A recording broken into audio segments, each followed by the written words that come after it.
Kelly, Simon said, smiling as he walked around her. Look at this good boyfriend you found. He's clearly guilty, and you still want to bring this into our house. You're just messing with us, right?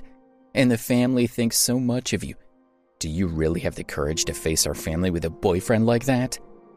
Kelly had always been one of the more favored members of her family.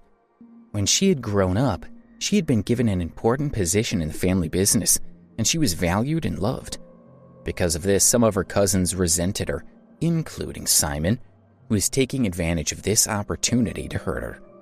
She had been staring bitterly at Alex, afraid of misjudging him. But now she walked up to him and yelled, "She's obviously making fun of you, so speak up. Tell everyone that she's lying and that you didn't do any of that." Alex lowered his gaze and didn't say a word. Kelly was angry and disappointed. This was not the hot-blooded man who had stood against more than 10 people the night they had met. He was a coward. "Say something," she demanded. "Anything." It didn't matter what the truth was. If he said something or if he simply shook his head, she would believe him. But he did nothing at all. "Speak!" Kelly screamed, feeling like she was about to go crazy. Everyone was shocked. She glared at Alex with teary eyes as she yelled, "I hate you." With that, she turned and ran through the crowd. "You, Alex, if anything happens to Kelly, I'll never forgive you," Sharon said, and then she chased after her friend, calling, "Kelly, wait for me." Alex raised his head and looked in the direction Kelly had left. He sighed slightly. "I already have Debbie," he thought. "I'm sorry, Kelly." With Kelly gone, Alex became the crowd's new target, and he slowly pushed his way through them all. "Get lost, nobody wants you here," a young man said, pushing at Alex, who glared at him angrily, making the man shrink back. Kathy had achieved her goal. Looking at Alex's slumped shoulders, her eyes showed a hint of coldness as she whispered, "Alex, I said I would make you pay for humiliating me." Alex had lost a day to Kathy's scheming, but at least one good thing had come out of it. Kelly had completely given up on him. In the afternoon, Alex went to pick up Debbie from band practice. When she saw the scratch on his face, he lied and said that he had accidentally cut himself. They got on a bus and sat in the last row, just like when they had first met. "What's wrong? Why do you look unhappy?" Debbie asked, holding Alex's hand. After a few days of rehearsal with the band, she had gradually recovered from Carla's death. "It's nothing," he said, realizing that he should be focused on Debbie. He looked at her with a faint smile. "Why are you so happy? Ever since we got on the bus, you've been grinning." "I have not," Debbie said, but she was still smiling. She looked at him with bright eyes. "Janice said she's arranging for us to go to Chicago in the next few days to participate in that popular talent show, The Sky's the Limit." "That's great news," Alex said, happy for her. "I'll go with you."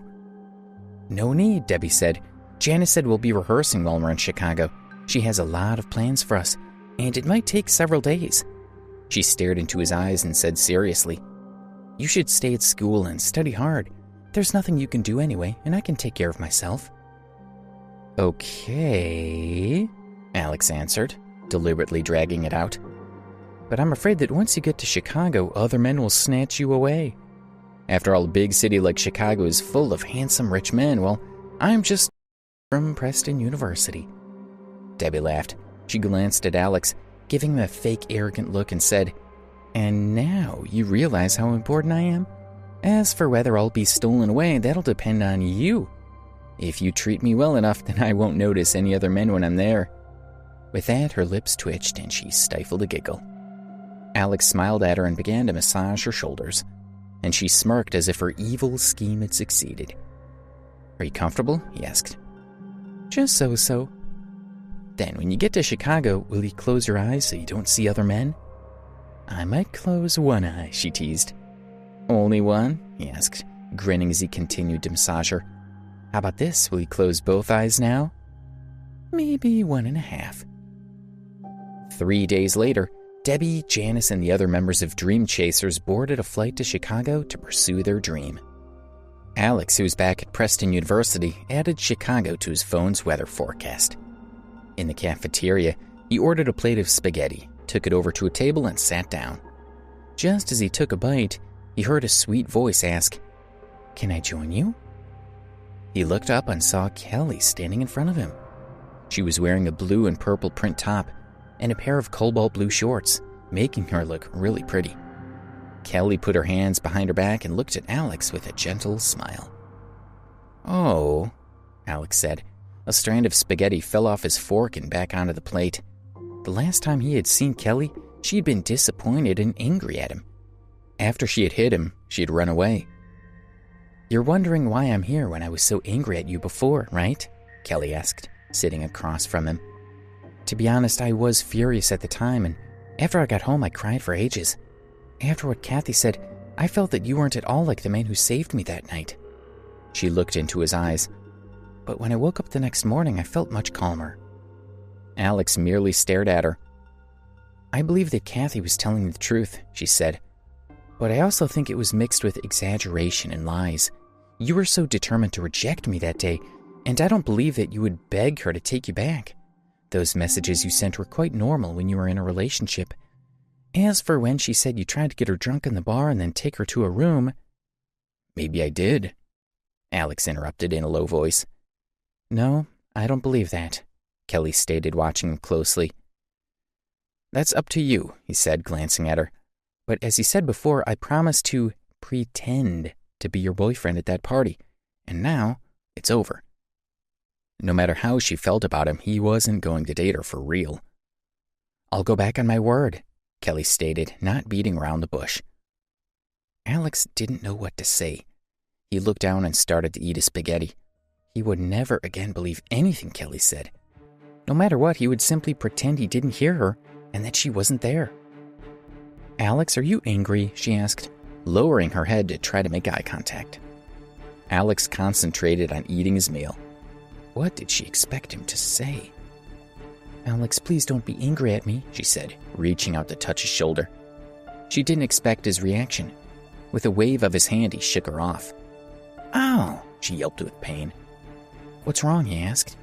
When he had shaken off her hand, he seemed to have pinched her thumb. Kelly held the thumb of her left hand and frowned as she looked at him. "Let me see." He put down his fork and grabbed her hand. His heart sped up the moment he touched her, and he quickly focused his attention on her hand. "How is it?" he asked as he gently massaged her thumb. "Much better," she said with a trace of a smile. Noticing the small scar on his cheekbone, she felt guilty. "Does your face still hurt?" He shook his head slightly and glanced up at her. "It's fine," he said, letting go of her hand. "I'm sorry," she said. "I lost my temper." He didn't answer and simply went back to eating his spaghetti. "Can I have some of that?" Kelly asked softly. Alex glanced up and saw her watching him expectantly. "I'll go and get you some," he said. He had already forgotten that he had promised himself he would ignore her. "No need," she said with a smile. She got up, grabbed a fork, and sat across the table from him. "Is this okay?" Whatever, Alex said. As he lowered his head to eat, another fork came into view. Kelly twirled some spaghetti around her fork and put it in her mouth. It was delicious. They continued to share the same plate of pasta, drawing envious looks from many of the male students in the cafeteria. Kelly took some more and placed it in her mouth. This string of spaghetti was very long, and it didn't break when she lifted it. Slowly, she worked her way along with it, looking up in shock as her lips made contact with Alex's mouth. They both opened their eyes wide.